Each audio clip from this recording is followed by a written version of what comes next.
Donc là, on va parler de la rhinoplastie du jour. C'est un cas très intéressant puisqu'on a une patiente qui présente une pointe large, une pointe tombante avec un ongle nasolabial qui est fermé, des narines qui sont relativement larges. Au niveau ostéocartilagineux, on a la bosse osseuse et cartilagineuse et on a pareil un dorsum qui est large qu'il faudra affiner. Donc le but de l'intervention va être d'affiner la pointe, de la projeter avec un angle naturel nasolabial, d'affiner les narines, diminuer la largeur du dorsum, faire disparaître la bosse ostéocartilagineuse. Alors pour la bosse, on va utiliser ce qu'on appelle la nouvelle technique du push-down. Ça veut dire qu'on va finalement désolidariser l'os latéralement et en haut avec aucune dissection du dorsum.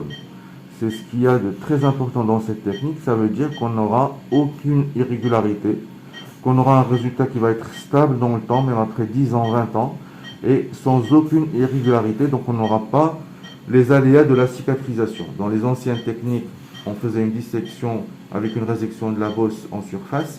Ça pouvait laisser des irrégularités du dorsum, voire un open roof, donc des problèmes de cicatrisation qui pouvaient se voir après 6 mois, 1 an de l'intervention. Avec cette nouvelle technique, on n'a plus ce genre de problème et on a un résultat qui sera tout à fait naturel. Donc la bosse finalement va être enfouie tout en conservant, tout en préservant les structures nasales. C'est ce qu'on parle de préservation rhinoplastie et en l'occurrence la technique du push-down. On se voit à la fin de l'intervention.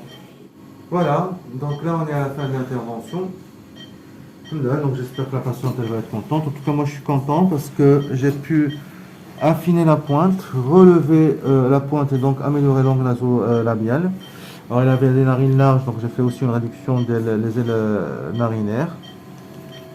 Il vient par là. Donc là on voit que la pointe a été affinée, qu'elle a été relevée et projetée. Alors il y a un problème de peau qui est épaisse. Vous voyez là quand je pince, je pince de la peau qui est épaisse.